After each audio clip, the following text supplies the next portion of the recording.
S1 TV news, ಸರ್ವರಿಗೂ ಸಮಾನತೆ, ಇದು ಕನ್ನಡಿಗರ ಶಕ್ತಿ. ಎಸ್ಸಿಪಿ ಟಿಎಸ್ಪಿ ಅನುದಾನ ದುರ್ಬಳಕೆ ಮಾಡಿಕೊಂಡು ಪಂಚ್ ಯೋಜನೆಗೆ ಹಾಕುತ್ತಿರುವ ರಾಜ್ಯ ಸರ್ಕಾರದ ವಿರುದ್ಧ ಬೃಹತ್ ಪ್ರತಿಭಟನೆ ಮಾಡಿ ಮೇನ್ ಜಿಲ್ಲಾಧಿಕಾರಿಗಳಿಗೆ ಮನವಿ ಸಲ್ಲಿಸಿ ಕೂಡಲೇ ಕ್ರಮ ತೆಗೆದುಕೊಳ್ಳಬೇಕು, ಇಲ್ಲವಾದರೆ ಮುಂಬರುವ ದಿನಗಳಲ್ಲಿ ಉಗ್ರ ಹೋರಾಟ ಮಾಡುತ್ತೇವೆ ಎಂದು ಕರ್ನಾಟಕದ ದಲಿತ ಸಂಘರ್ಷ ಸಮಿತಿ ವತಿಯಿಂದ ಬೃಹತ್ ಪ್ರತಿಭಟನೆ ಮಾಡಲಾಯಿತು. ರಾಜ್ಯದಲ್ಲಿ ಕಾಂಗ್ರೆಸ್ ಸರ್ಕಾರ ಸಂವಿಧಾನವನ್ನು ಹಿಡಿದುಕೊಂಡು ನಾವು ದಲಿತರ ರಕ್ಷಣೆ ಮಾಡ್ತೇವೆ ಅಂತ ಹೇಳಿ ಇವತ್ತು ಸರ್ಕಾರ ಏನು ಸ್ಥಾಪನೆ ಮಾಡಿದೆ. ಆದರೆ ಈ ಪಂಚ ಯೋಜನೆಗಳನ್ನು ಜಾರಿಗೆ ತರುವ ಮುಖಾಂತರ ಸರ್ಕಾರ ತನ್ನ ಅಸ್ತಿತ್ವವನ್ನು ಉಳಿಸಿಕೊಂಡಿದೆ. ಆದರೆ ಈ ಪಂಚ ಯೋಜನೆಗಳಿಗೆ ನಮ್ಮ SCP TSP ಅನುದಾನವನ್ನು ದುರ್ಬಳಕೆ ಮಾಡಿಕೊಳ್ತಾ ಇದೆ. ಅಂದರೆ ಪಂಚ ಯೋಜನೆಗಳಿಗೆ ನಮ್ಮ SCP TSP ಹಣವನ್ನು ವರ್ಗಾವಣೆ ಮಾಡುವ ಮುಖಾಂತರ ಇವತ್ತು ದಲಿತರಿಗೆ ಅನ್ಯಾಯ ಮಾಡುತ್ತಿರುವಂಥ ಕಾಂಗ್ರೆಸ್ ಸರ್ಕಾರ ಇದನ್ನು ಕೂಡಲೇ ತಾವು ನಿಲ್ಲಿಸಬೇಕು.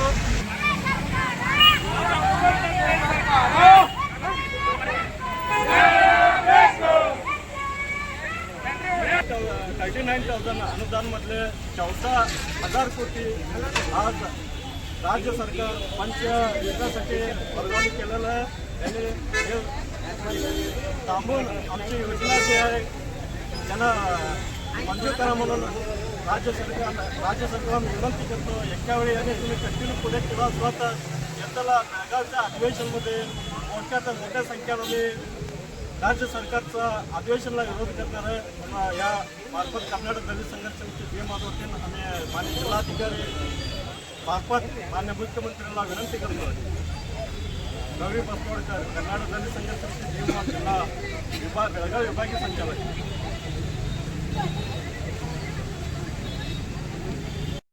S1 ನ್ಯೂಸ್ ಕನ್ನಡ, ಇದು ಭರವಸೆಯ ಸಂಕೇತ.